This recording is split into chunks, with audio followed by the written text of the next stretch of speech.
'Twas brillig, and the slithy toves did gyre and gimble in the wave. All mimsy were the borogroves, and the moon rafts outgrave.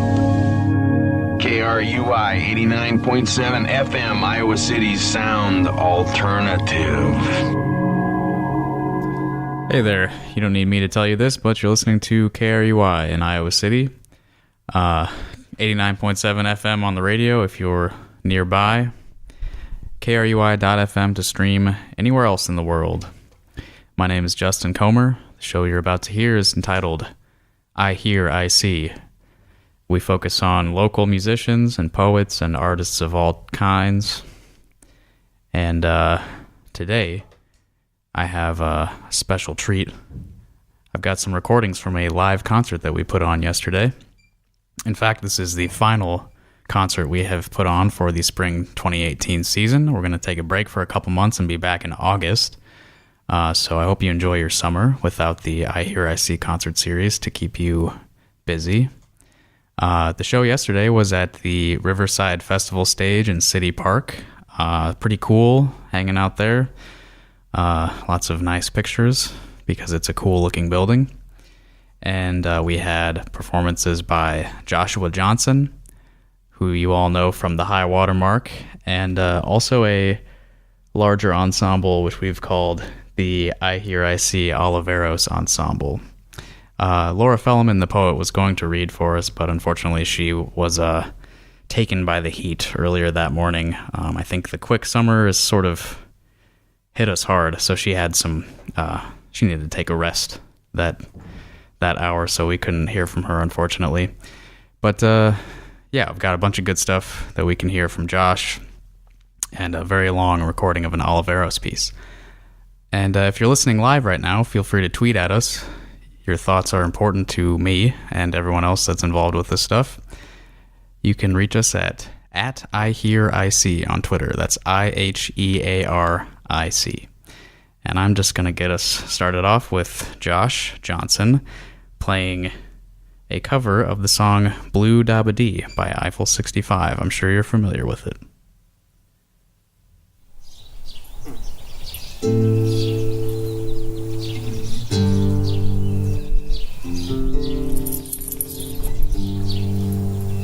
So listen up, here's a story about a little guy that lives in a blue world. And all day and all night and everything he sees is just blue.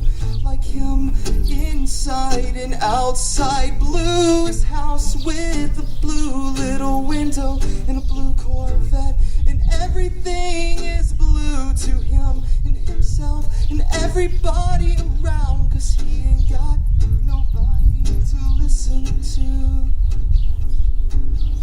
I'm blue, dabba dee dabba die, dabba dee dabba die, dabba dee dabba die, dabba dee dabba die, dabba dee dabba die, dabba dee dabba die, dabba dee dabba die. I'm blue, dabba dee dabba die, dabba dee dabba die, dabba dee dabba die, dabba dee dabba die, dabba dee dabba die, dabba dee dabba die, dabba dee dabba die.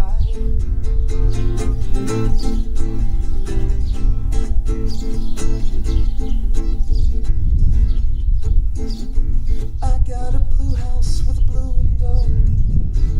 No, it's the comment about mine away. Oh, blue are the trees and all the trees are too. I had a girlfriend, she's so blue. Blue are the people here that walk around. Blue like my Corvette that's sitting outside. Blue are the words I say and what I think. Blue are the feelings that live inside me. I'm blue, dabba dee dabba die, dabba dee dabba die, dabba dee dabba die, dabba dee dabba die, dabba dee dabba die, dabba dee dabba die, dabba dee dabba die. I'm blue, dabba dee dabba die, dabba dee dabba die, dabba dee dabba die, dabba dee dabba die, dabba dee dabba die, dabba dee dabba die,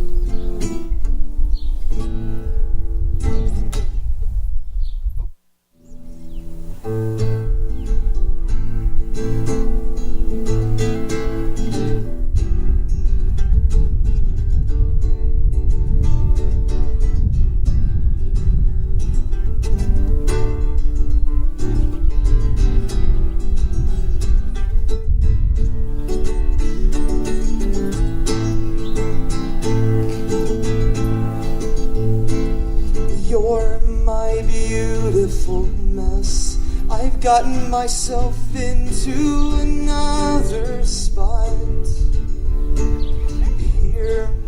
Here I go again, leading on a girl in a parking lot. And all I can see is, all you can be is a dame in the back of my car. And all I can see is, all I can be is a pain in the back of your heart.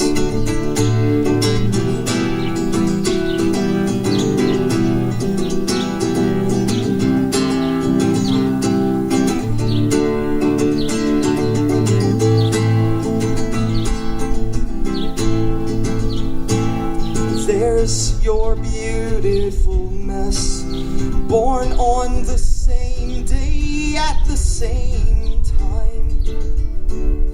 No, please don't be depressed. I'm not built to live a father's life. And all I can see is, all you can be is a dame in the back of my car. And all you can see is, all I can be is a pain in the back of your heart. I'm sorry you're lonely. I'm sorry you're lonely. All I can see is your face between the spaces in my heart. Oops. Yay.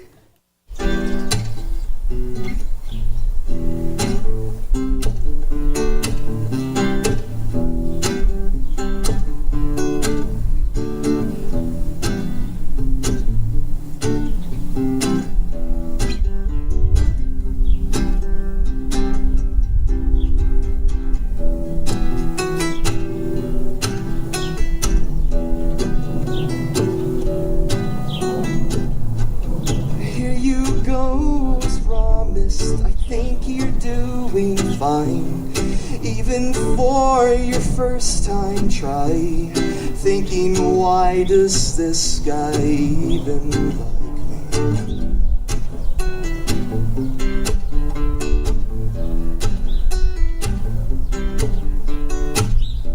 Because you're the sweetest thing with the heaviest of hearts. You can't tell when we're apart, but I miss you even when you're doubtful what you want to be and where you want to go. The vision that you see, hold you up, give what you need, and be strong until you succeed. What you want to say and what you want to do means everything to me. Read my mind, that's what you'll read. I'm by your side, I'm the pita to your hummus.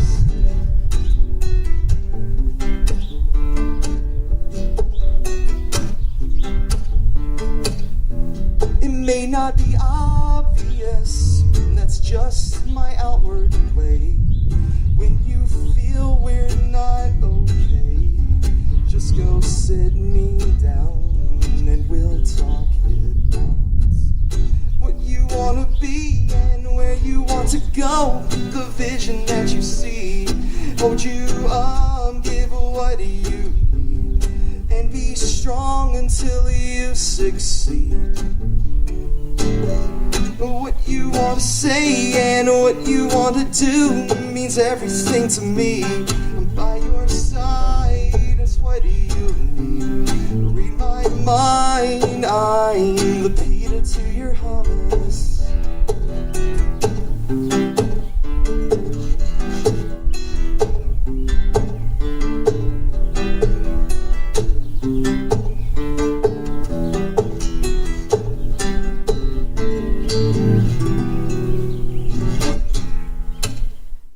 What if I could tell you when a tornado was going to strike?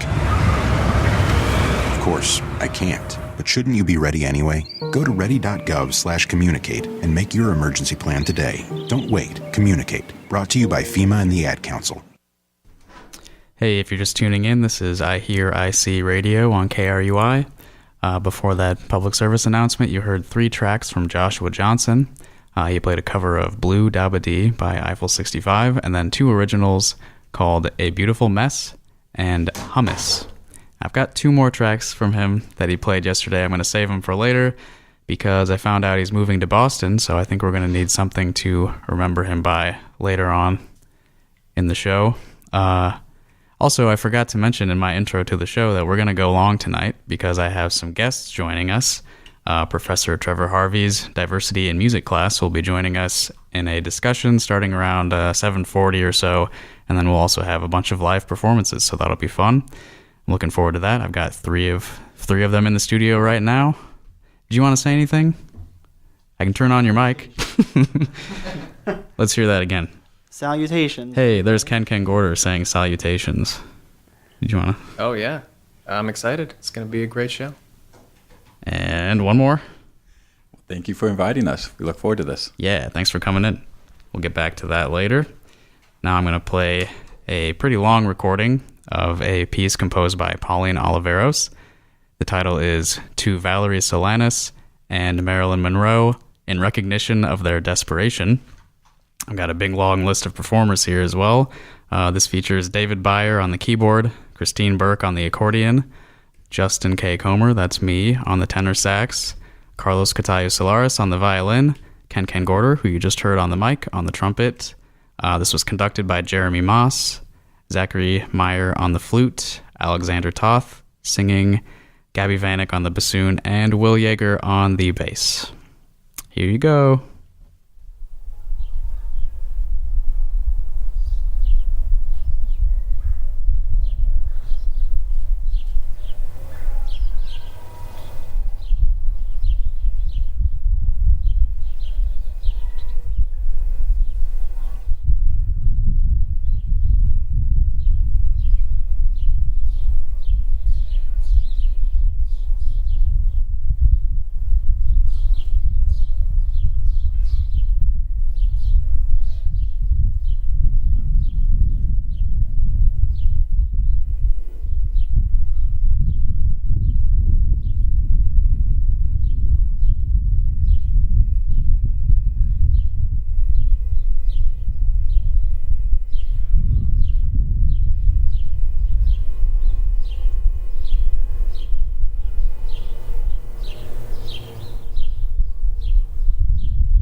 Okay, I'm going to regrettably cut that short a little bit. If you'd like to hear the full recording, we have a video up on our YouTube page, youtube.com/iHearIC.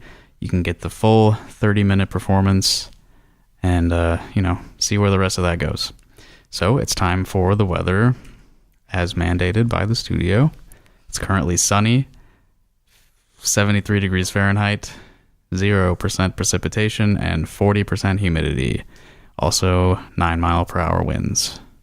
Okay, so we're going to get on to our next segment here. I've got a bunch of guests in the studio. As I mentioned earlier, these guys are from the Diversity in Music class here at the university. And would you guys mind introducing yourselves one by one so I can test the mic levels? We'll start with you. Hey, I am Shawn Seguin. I'm first year DMA in bassoon. Awesome. Thank you, Shawn. And number 2. I'm Matt Halbert, and I'm a first year DMA in bass trombone. Awesome. Thank you, Matt. Number 3. Ken Gorder. I'm the second year master's student in trumpet. Thank you. And mic number 4. Hello, I'm Heqing Huang, and I'm a first year DMA in piano. Excellent. And one more. Hi, I'm Hsin-Hui Liu. I'm also a DMA student first year. I play the piano. All right. We've got everybody here. Let's talk. So what's your class about? Tell me what you've been learning, what you've been studying all semester. What do you got for me? Well, I feel like you completely summed it up. It's all about music and diversity. Mm-hmm. Yeah, that's the name of the course. That is, yeah. Well, I think that it could one of the things that at least drew me into the course were some of the very first readings we did. Actually, the first reading we did, we were talking about the Music Educator Association for the United States, and they were the president said some very interesting words. The current president? No, okay. He is not current at all. He's long not after these words. No. Not after these words. They were not good. Essentially, how certain blacks and Latinos basically could not play piano. They didn't have sort of the capacity to, and kind of opened up sort of as you can imagine, sort of a bit of can of worms. So that kind of launched into a lot of our discussions as to what is diversity, what not only just sort of the visual diversity, but also an oral diversity as well. What do you mean by oral diversity? Well, one thing that I guess that may make it awesome. One thing that we'll be hearing, I guess, when I play is kind of unexpected music for very standard instruments. So take for example they were here just a couple months ago, the Kronos Quartet. Mm-hmm. We look at a string quartet, very standard in Western repertoire, but they're playing very non-standard, unexpected types of music. So yeah. So diversity in just what the music sounds like in general, in very like basic terms. Yeah, to kind of put it in a very, but also just sort of something that's unexpected as well. You know, like I said, when you think about a string quartet, you automatically think of Beethoven, you know, Mozart, not necessarily, you know, Eastern influences or strong propaganda that they tend to, especially the Kronos Quartet tends to play as well. Can you explain what you mean by propaganda in their music? Oh gosh, this is really opening a can of worms here.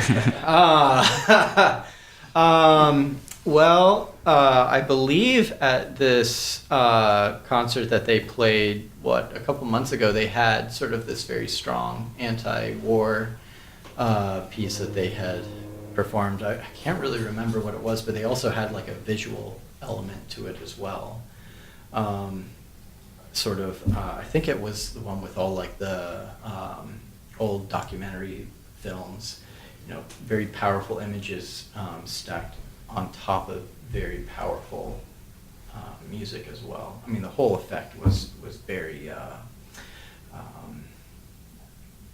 kind of a little hard to describe. You kind of had to be there to really absorb it. Which I wasn't, unfortunately. Yeah, that's perfectly fine.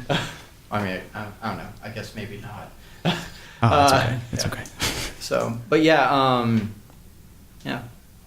Okay. We got a lot of Shawn there. Anyone else want to bounce off that? I'll bite, I guess. All right. Let's hear what you have to say.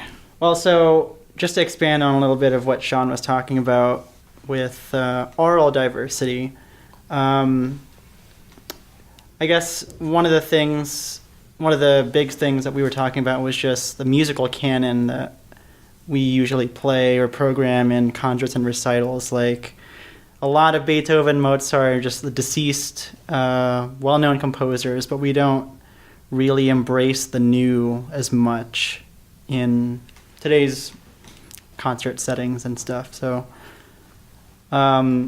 there's that, and also just the idea of, we were also kind of hitting on diversity in the audience, different ages, different like cultural backgrounds, socioeconomic backgrounds.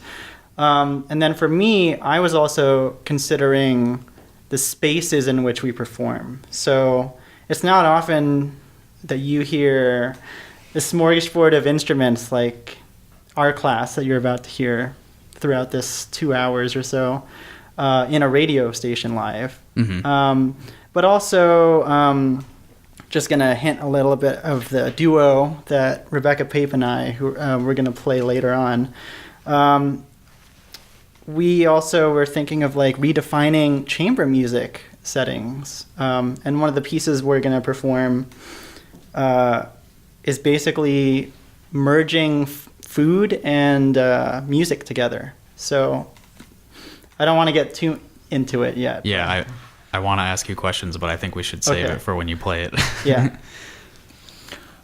So keep going. So to keep going on with what Ken is saying, we as like the next generation classical musicians, so there is a form like how classical music should be presented, and it's always going on. Like for example, this afternoon at Hancher, the Chicago Symphony just visited and played a wonderful concert in a very traditional way. And a couple hours later, we at here to do all different types of music tonight, and so this is something new.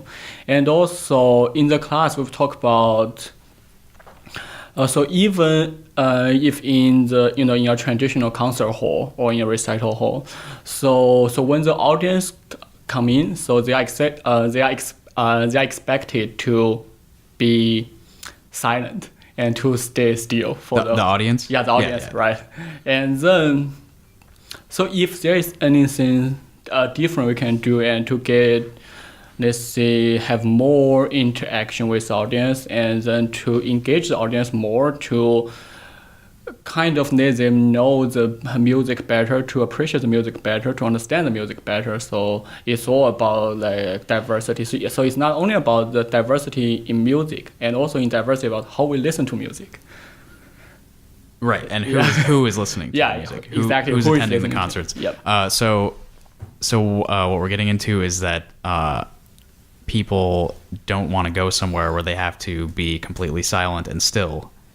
Probably. Some people. Yeah. And how do we get those people who don't want to do that to hear the kind of music that's usually played in a venue where that is the norm?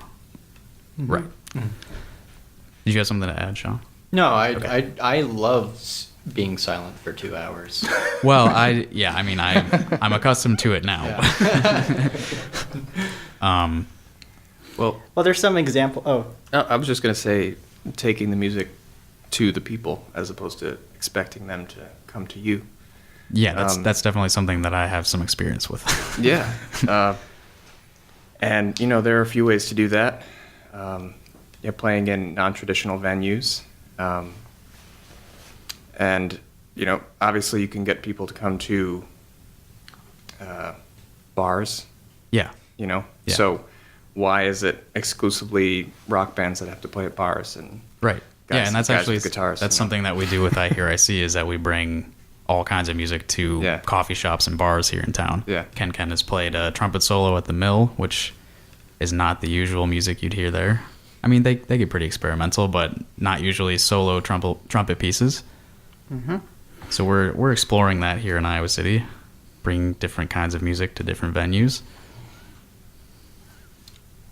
Oh, well, I guess I thought of an example. Well, we were talking about this example earlier, a few weeks earlier. Just there was an orchestra that performed The Rite of Spring in a rave club in Washington, D.C. Oh, nice. With traditional instrumentation? Yes. So it was very interesting that they chose that space. However, the conductor wouldn't allow anybody to talk or, just dance along when the music got to some cool points. But and what was the audience like at this? Oh, they were performance? clubbing people. Okay, so it was the rave people that were there. Yeah. That would usually be there. Yeah. And they were expected to act like an orchestra audience. Exactly. What was the result of this? Lots of backlash and just a missed opportunity for the orchestra and just sharing this type of music in a different space, like exposing the audience to this setting or, I don't know, that kind of music. Yeah, it seems like if you're going to bring a new kind of art into a space that has its own history, I don't know, it feels like there should be some sort of mutual respect and not just like a demand to conform to my art. Yeah. And I mean, when it premiered, people were also very disgruntled. Oh, of course. Yeah. The Rite of Spring has a long history of causing riots. Yeah. Would you like to add to the discussion? Yeah. Well, I think in this class we also talked about music education. And one thing that we, I think a lot of us encounter is getting jobs that's practical for us. Oh, yeah. And we as classical musicians, we are trained in the traditional way, practice by ourselves, and that kind of separate us from the real world. And one thing is the classical music is actually pretty far away from a lot of people, especially younger generation. Oh, yeah. So one thing is thinking of attracting them. I think we talked about earlier about that, and thinking of open ourselves as musicians to accept more kinds of ways to present ourselves and bring more elements, and could be some foreign elements, electronic music, anything that would make it concert more reachable and more interesting. Yeah.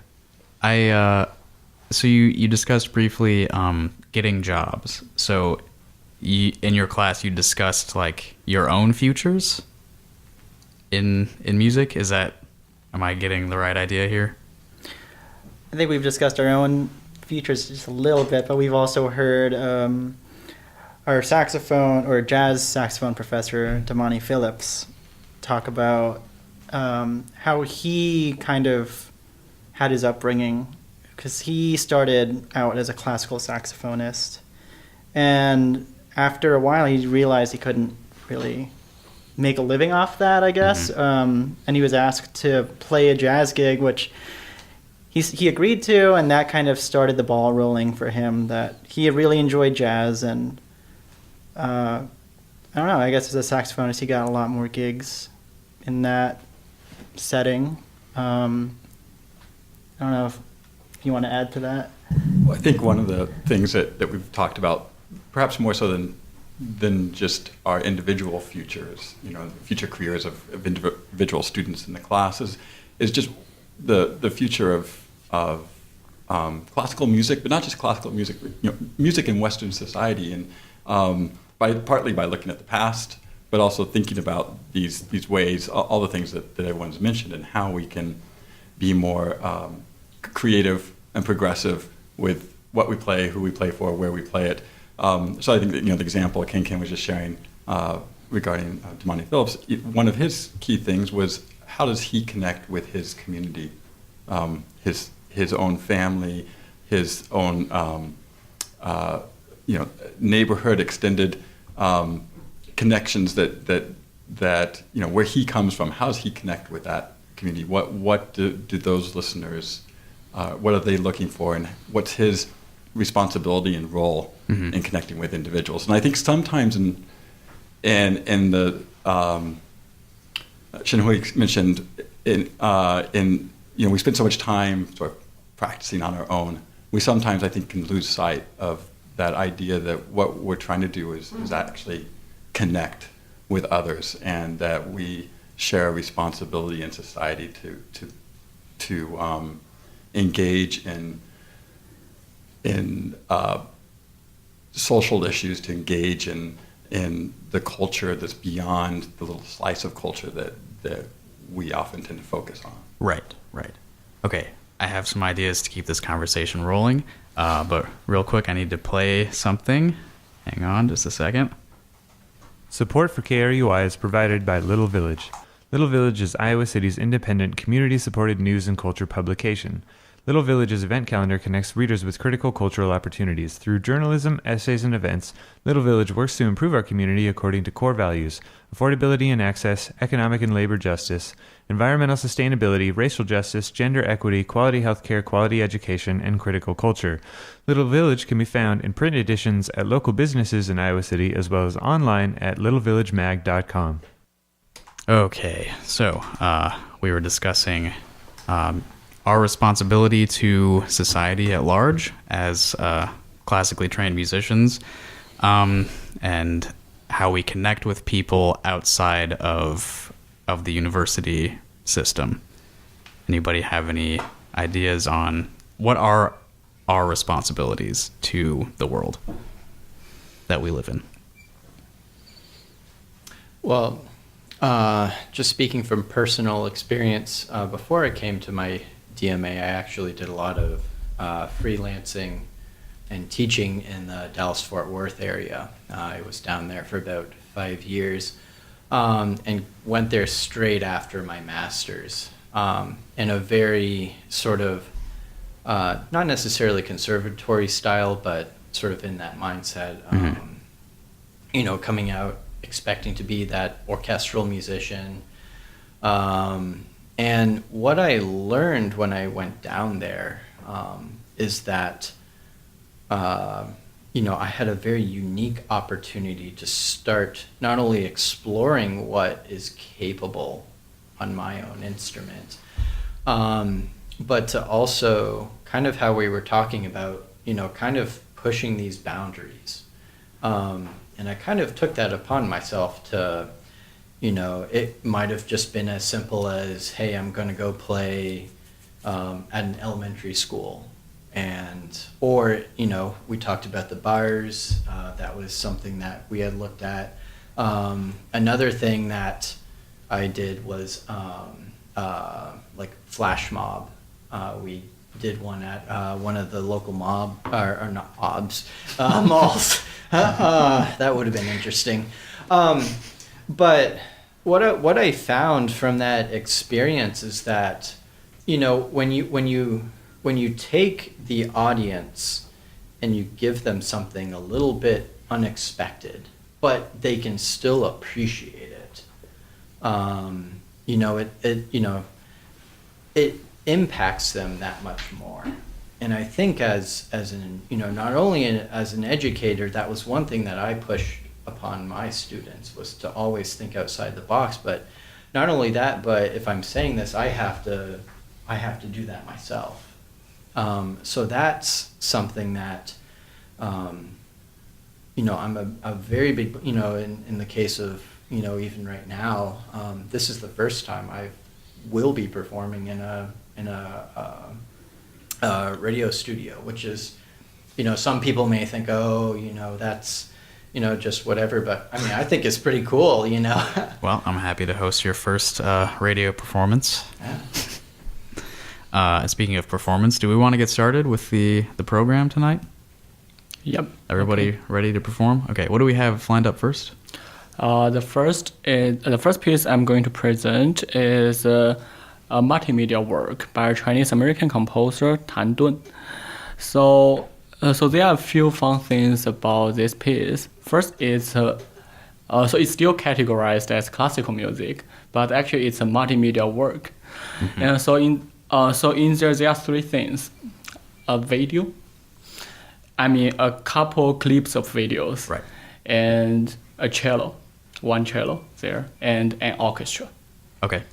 So the idea, I think it comes from a term called concerto grosso. So that's approximately 300 years old form, so from the Renaissance area. And so that means the orchestra, so a concerto that accompanied by orchestra and has multiple soloists. Right.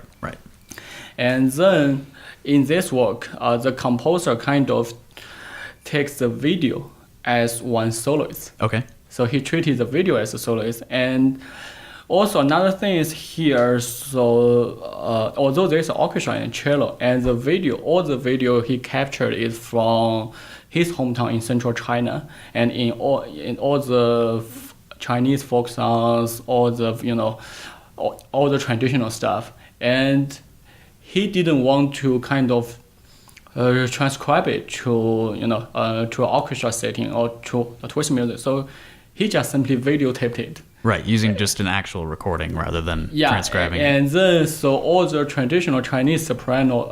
In the selection there is so the video is about a traditional Chinese soprano, so singing in the village and in the so in the way how it will be there, and so to keep the authenticity there, and then kind of collaborate with the Western styled orchestra and the cello solo.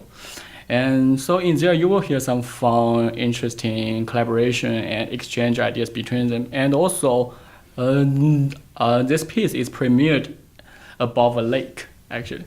So they put the stage on the lake, and then it's outdoor space, and all the audience just around the big lake, and then there's a huge screen to play the video there. So it's kind of cool. Yeah. I imagine that attracted some people that may not have attended a traditional concert setting. Yeah. What was the title of this piece again? The Map. Map. Okay, yeah, I have that on my laptop. Here we go.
All right, and that was The Map by Tan Dun.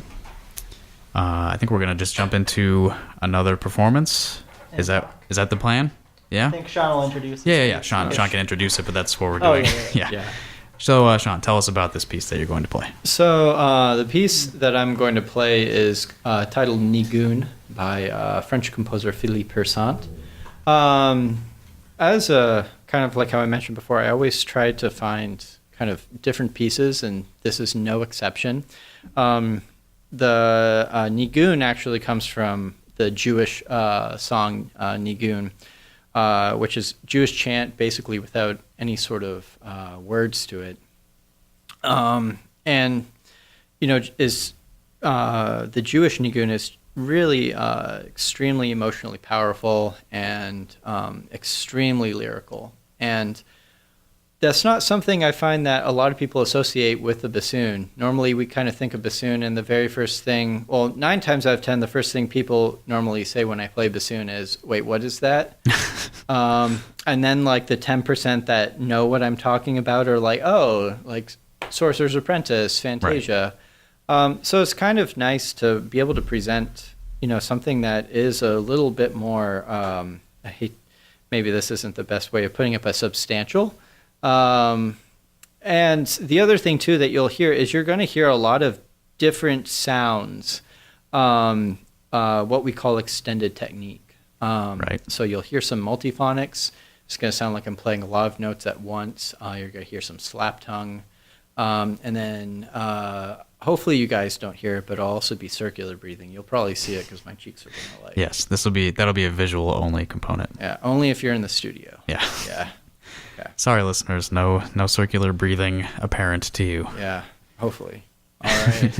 All right, so Sean's going to play Nigun on his bassoon. And we'll hear some extended techniques and also some Jewish-style chanting.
Let's applaud for that. All right, and that was Nigun, composed by Philippe Hersant. Is that correct? Yeah, sounds good. Okay, cool. That was Shawn Seguin. Seguin. Yeah. Sorry. Shawn Seguin on the bassoon. Very good. What do we have next? I'm going to play it's actually a recorded piece. I played it. This is a Chinese piano solo piece. Mm-hmm. And it's called Music at Sunset, which I think is perfect timing to play this music. So, comparing to the piece Heqing introduced earlier, this is fully Chinese music. But one thing really, I think it's really special is the combination of Chinese traditional music and the Western instrument.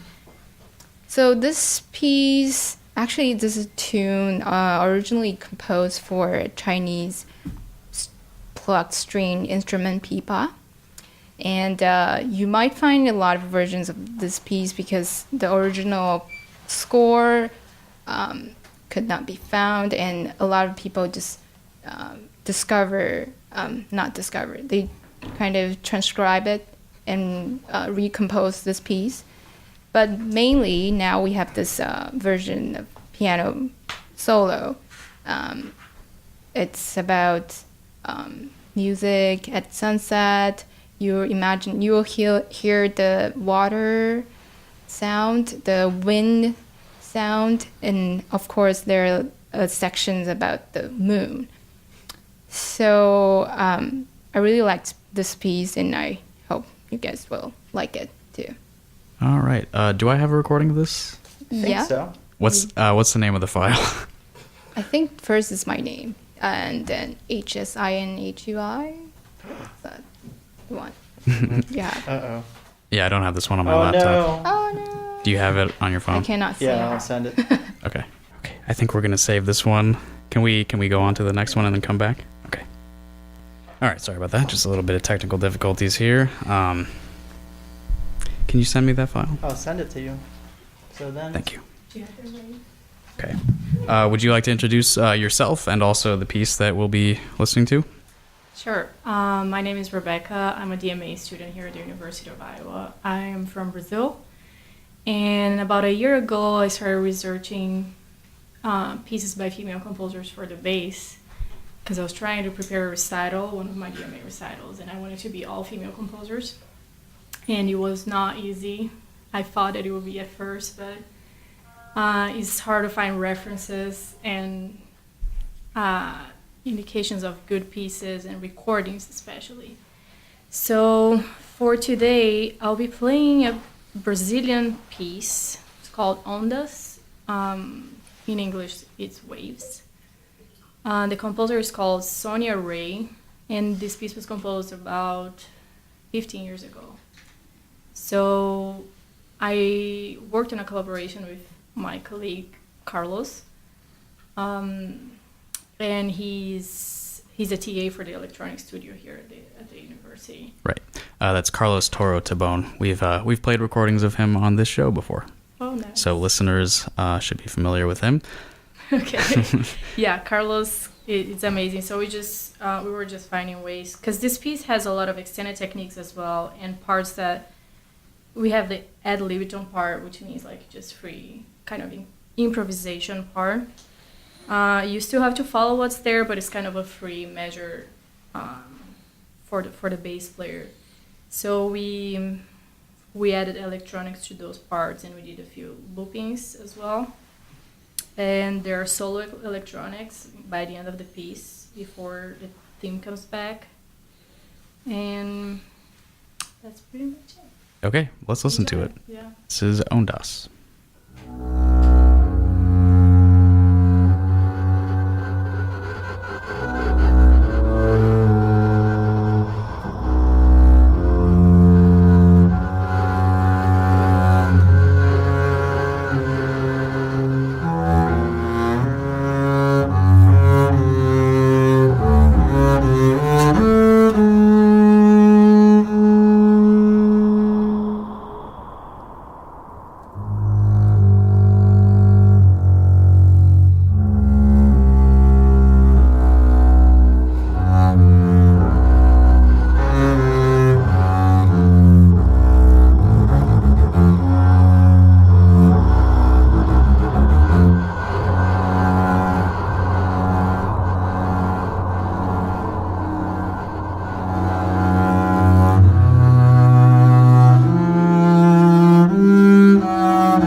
This is Mario Andretti.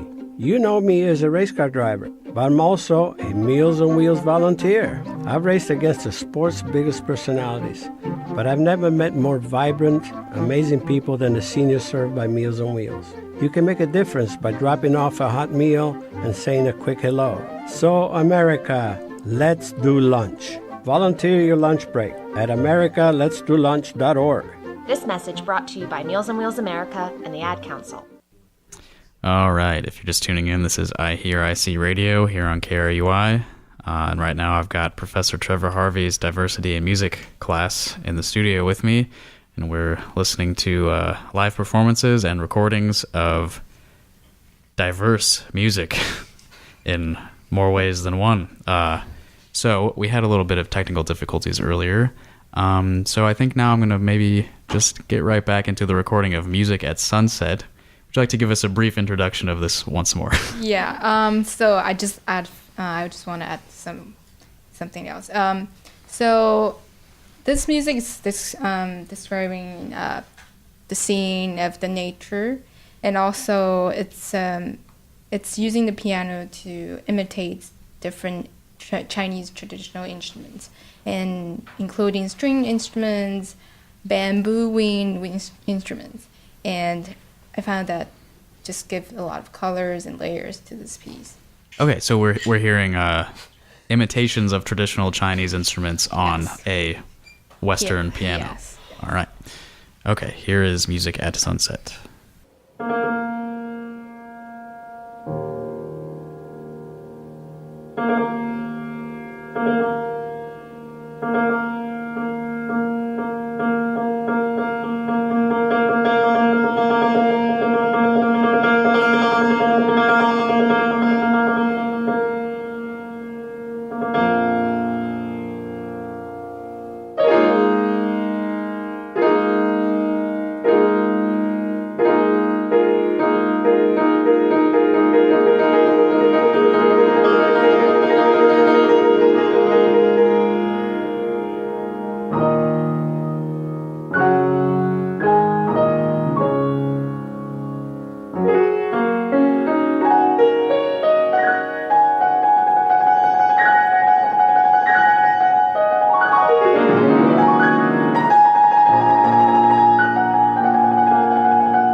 All right, that was Music at Sunset, composed by Lee Yinghai. Cool. All right. Ken, would you like to introduce the next piece?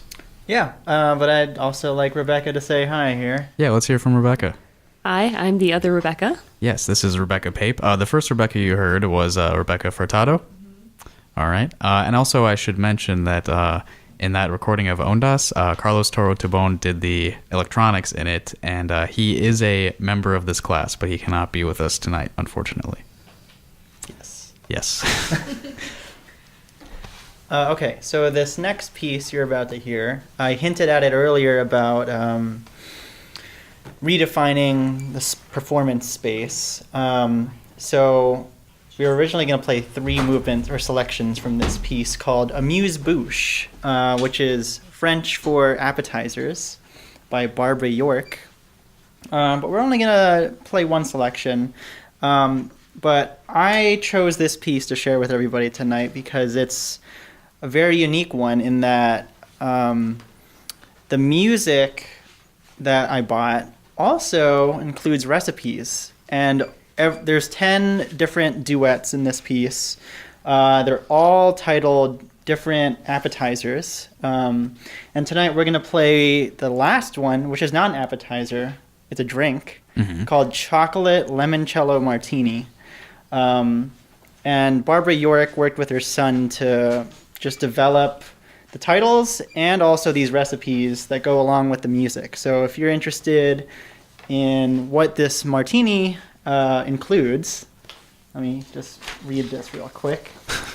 Godiva chocolate liquor, 2 parts limoncello to 1 part chocolate liquor in a shaker full of ice. Shake it until it begins to froth. Strain into a martini glass and garnish with a sprig of mint and a slice of lemon. So, and is the intention that you consume the recipe while you hear the music? I think so. Okay. So my idea... So listeners, hurry up and get that martini together before we start playing. So my idea or my thought or interpretation of this piece, which is so great about it, is you could probably do this like at a wine party or somebody's fancy house or not fancy house and just have... just regular house. You know, a regular house, the common folk. Common folk like us. But this is one of those pieces that includes audience participation. Like you could all cook this food together or just eat it and then listen to the music, or vice versa, listen to it and then eat it, and see if the music does sound like what the food tastes like. So this is originally for trumpet and flute, and I have never played it with flute. So yesterday I played it with trumpet and trumpet, but tonight you're going to hear Rebecca play oboe and me play the trumpet part. So here's Chocolate Limoncello Martini. Great.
Mic wasn't on. Hey, great. All right, that was a movement from Amuse-Bouche by Barbara York. Ken Gorder on the trumpet, Rebecca Pape on the oboe. And we have, I need to do the weather. Give me one moment, everybody. Current temperature is 70 degrees Fahrenheit, 0% precipitation, 41% humidity, 8-mile-per-hour winds. Okay, back to the music. What do we have up next, Ken? Matt, you want or whoever would like to talk about it. Oh, actually, I don't know where we're going. We're not going to introduce this one. We'd like the listeners to listen first, and then Matt will talk about it, I guess. Sorry, Matt. Yep, that works for me. So, listeners will have no impression going in. You're coming in fresh. In fact, you don't even know who's playing. It's going to be a mystery. And we'll reveal at the end.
All right, now that we've heard the music, would you like to tell us a little something about that? Sure. So that piece is not originally written for the instrumentation that we played it for. It's actually written for a video game. And the performers on that were Rebeca Furtado on bass, Ken Gorder on trumpet, myself, Matt Halbert on trombone, and Shawn Seguin. Seguin. Fell into the same trap as me. On bassoon. So that was one of the topics we studied in our class. And it's interesting because video game music... Okay, yeah. I was going to ask the topic being video games. Oh, yeah. Cool. So video game music is interesting because it's a type of music that's really only been around for about 30 years. Yeah, I mean, the earliest video games had no music, right? Right. So it's younger than video games themselves. Yeah, I mean, the first video games were just, I mean, it was like Pong, and the only sound was the ball hitting the paddles. So from going from that to video game scores that are written for full orchestra is pretty cool to see, throughout the development of the genre, and it's actually turned into a genre that's more and more respected as more and more video games are made, and obviously it helps that they're extremely popular and that people will pay for them. So it brings in bigger name composers, so the music itself is getting better. So the reason why we didn't tell you what it was before we played it is because you can hear, at least it would have been my impression, I know that piece, but it would have been my impression when I first heard it to be like, oh, that's just some classical work that was written for just some chorale. 4 instruments. Yeah, like some beautiful piece of music, but really it was just video game music, And another interesting thing about video game music is that as it started with programmatic music in classical music, but you can relate it to having a emotional attachment to music through a storyline. And in video games, there are a lot of people that spend a lot of time and get very invested in video games. And to have that music be associated with that can be just as effective, I think, as listening to, any like Symphonie Fantastique, which is programmatic music, and being moved by that. I think it can be just as effective. Right, and video games, of course, appeal to young people. So Right.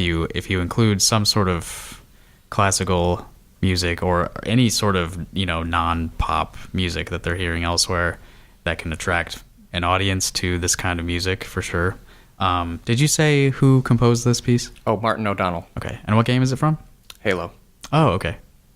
I'm not sure I recognized it, but Yeah, that's one of the unfamiliar Yeah. tracks from the original soundtrack. But you have to remember, there's 6 games of Halo, so there's so much music that you just miss. But we chose one that's not as well known because, everybody is mostly familiar with the Halo theme.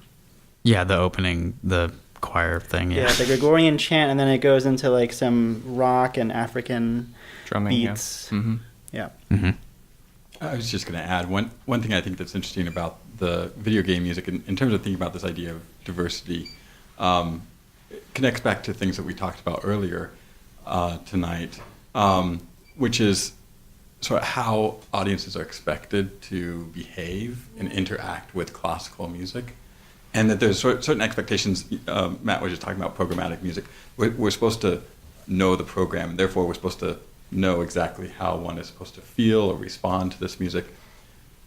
The immersive situation of video games, where the individual who's playing the game is placed sort of via the avatar in this virtual world, while there might be particular feelings that are intended to be invoked by the video game developers or the composer, the fact that you're playing the game, it's your actions and your choices that are in part rendering this music and musical experience, I think creates a sort of a relationship with the music that's much more malleable, that opens itself up to diverse understandings and diverse ways of engaging with the music, right? That maybe means something, or you respond to it differently because you're in part, you through the video game are in this world where this music is emanating from, right?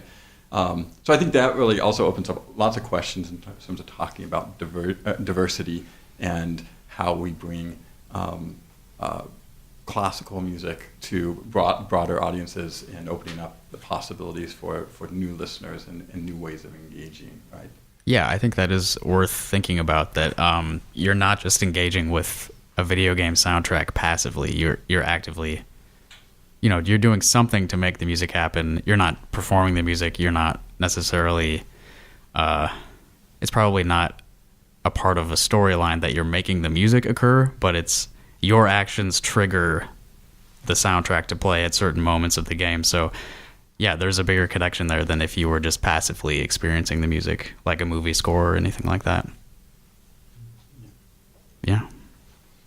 Do we have any further discussion that we should I think that's a engage in? great segue to Rebeca Pape's piece that you're going to hear, because it's from a movie, right? Yep. Okay. Oh, cool. I didn't know that we had something else. It's not written down here. What? We don't have piano. We're not going to do iPads. No. Yeah, we don't have iPads. We have the recording now, so. Okay, yeah, that'll be fine. Sorry. Oh, okay. Am I playing a recording or is this a live performance? It's a recording. Okay, and what's the piece here? Maybe Rebecca can lead us into this recording. So Song the Sea. Okay. Would you like to tell us about this before or after I play the recording? Probably before. I can Okay. Explain it. So, again, my name's Rebecca Pape. I'm a first-year master's student in music composition, and I've dabbled a bit before in arranging and orchestrating. So when the time came for us to pick pieces for this recital, I thought, might be interesting to arrange something. And then I thought, okay, how many people would I include? And earlier in the semester, when we all had gone around and introduced our instruments, I kind of had the thought of like, it would be really interesting to write for a group like this because, bassoon, trumpet, bass trombone, 2 piano players, a double bass, and oboe, not quite the typical group you would come up with. But a little bit about the actual piece that I did the arrangement of. So it's called Song of the Sea by Nolan Leroy, and it is in the movie Song of the Sea that was released in 2007. So it's an animated, hand-drawn, kind of like a children's movie. And I stumbled upon it probably a couple of years ago, just looking through some movies I could watch, and I was actually surprised by how much I enjoyed it. It's actually a very good movie, and it has Celtic roots.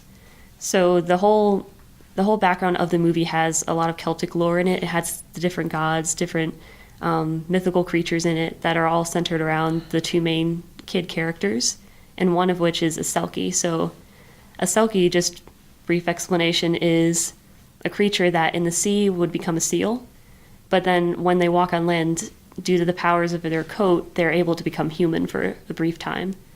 So the whole movie centers around this little boy and then his little sister who's part Selkie, and how she has to discover her powers, how she has to help those around her, and how the 2 of them have to reconcile with something in their past. I won't spoil everything for you if you decide to watch it, which I would recommend. But the song itself has a very Celtic feel to it. You'll hear it in the main melody, which is pretty clear throughout the whole piece. And in essence, it's a very simple melody, but very beautiful, very haunting and lyrical. And the original, so in the movie, they actually do use original Gaelic, I believe. So it's a very, very beautiful song. And so for this arrangement, I feel like not only is the diversity in this song and the Celtic roots of it, but it's also in the arrangement itself. So just arranging for an instrumentation like this, and arrangements in general, most musicians would probably think like, arrangements are like knockoffs of the actual piece. But very rarely do we realize how much potential is in them. A simple arrangement can find new perspectives, new potential in a piece that's already been composed. It can help it to be spread out to other people, other groups that would want to perform it. So I think those are just the main points about it. Yeah, absolutely. I think using a previously composed piece and creating something new out of it is definitely a creative expression. Remind me what the instrumentation is for this arrangement. So the instrumentation is oboe, bassoon, trumpet, bass trombone, 2 piano players, and a double bass. Okay, so everybody in this room. Basically everyone in this room. Awesome. All right, let's hear it.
Support for KRUI is brought to you in part by The Broken Spoke. They offer new and used bicycles, cycling accessories, and also service all kinds of bikes. They can be found in Iowa City at their new address, 757 South Gilbert Street. For more information, visit thebrokenspoke.com or call 319-338-8900.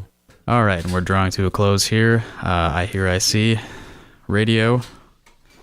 I've got the diversity in music class here with me tonight, and do we have any concluding remarks to this experience? Well, I'll make a couple of remarks here and leave a little space for some of the students to finish. But I was just thinking about, what we started off in the beginning, some of the comments Shawn shared in the beginning, as he was talking about Kronos Quartet. And, I think one of the challenges in classical music culture is that there's a tendency to think of classical music culture, just in that term, as not bounded by culture. It's not bounded by politics. It's not bounded by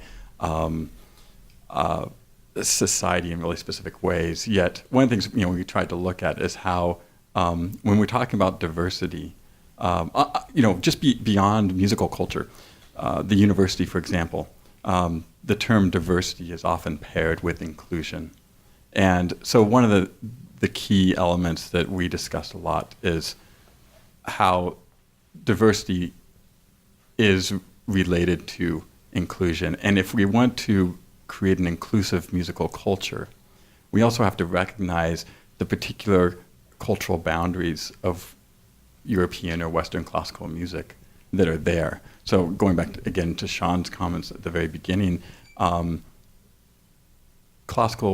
classical musical culture in very recent times, meaning now, continues to suffer from challenges that it faces in terms of it being an inclusive environment, from its educational tradition through, we've talked a lot about different instruments. Rebeca mentioned, being a female bassist and wanting to find works by female composers for a bass to play as a female bassist. I mean, those are the types of things that sort of point to the inherent exclusion within Western classical music. So I think, part of this idea of thinking about diversity is to recognize the ways in which exclusion operates already within Western classical music, so that we can find ways to create a more inclusive environment for listeners, for performers, for educators, for students, and just in general for society as a whole to engage in, and also sort of push against even those boundaries of what classical music means, which has been a theme that's come up tonight quite a bit as well. Right, yeah. So we need to recognize the boundaries and the limitations that have been imposed on the culture already. We have to confront those before we can actually improve on our diversity and inclusion. Is that a good summary of that? Yeah. And I'll just say a few more things too before you do your plugs. Let's hear it. I would also like to add that I think trying to implement diversity and inclusion in everything that we do, there's always going to be people who are unhappy and just so many gray areas, and I don't think we're ever going to get 100% success rate for any of this, but we can do our best to just be diverse and include everybody. And yeah, I don't mean to go off on a tangent, but how would you define 100% success in this extremely broad topic? I'm not sure. Everybody's happy. Everybody's happy and Right. nobody is grumpy, I guess. But Right. that's even more. I think even general. if we were entirely inclusive of everybody that wants to participate in this this art form, you would get some reactionary, some people that liked it the old way when Right. folks were excluded. So obviously we won't make them happy. And I think just to leave, I guess, listeners who are artists or even just maybe concert goers. For artists, I think I wrote this question, or you wrote this question down, but how do we implement diverse perspectives in our work? and just share that. And I guess for audiences who are just concert goers, I would encourage you to think more abstractly when you attend possibly new music events, or just do something you're not comfortable with, or attend something that you wouldn't usually attend, and you might enjoy it, but you may have to try it a few more times. Just like food, you have to try it at least a dozen or so times before you like it, So yeah. Hopefully you'll get a little bit of a taste for it before then. Well, and to go along with that, I mean, if music is a key element of cultural expression, which, as an ethnomusicologist, I would argue it is, then to be prepared as a society, as an individual, to engage with the diversity that is around us as part of our society, to engage in cultural diversity requires a willingness to engage in diverse sounds.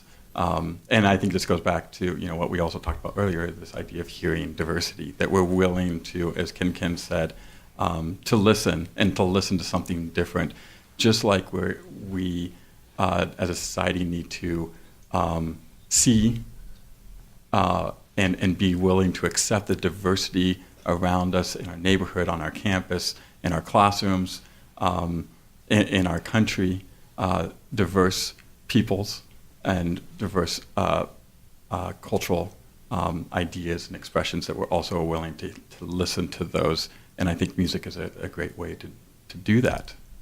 Yeah, absolutely. So there may be some discomfort at first, but it makes us all better people to accept the diversity around us and strive to experience more new things and include as many people as we can. Yeah, is that a good note to sign off with? Sure. Okay, cool. Thanks for joining me here, everybody. I've got a few plugs I need to get in before we sign off. There's a show coming up Friday, May 11th, Black Stork and Asher Brown at Trumpet Blossom. That begins at 9 p.m. Black Stork is Carlos Catayo Solares, who organizes the iHearIC concert series with me, so be good to support him. The day after that, May 12th, the Iowa Dance Festival concert taking place at the Coralville Center for the Performing Arts at 7 p.m. I will be performing in that, as well as a lot of university dancers. And later that night at Trumpet Blossom, I think this begins at 9, the first Feed Me Weird Things concert of the season, featuring Matt Blair, a pianist, and Wombat will be opening for him.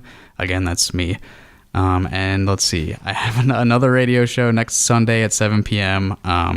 There's a potential guest, but I need to confirm that still, so you can watch the iHearIC social media for that confirmation. Our website is iHearIC.com. That has links to our Facebook, Twitter, and YouTube pages.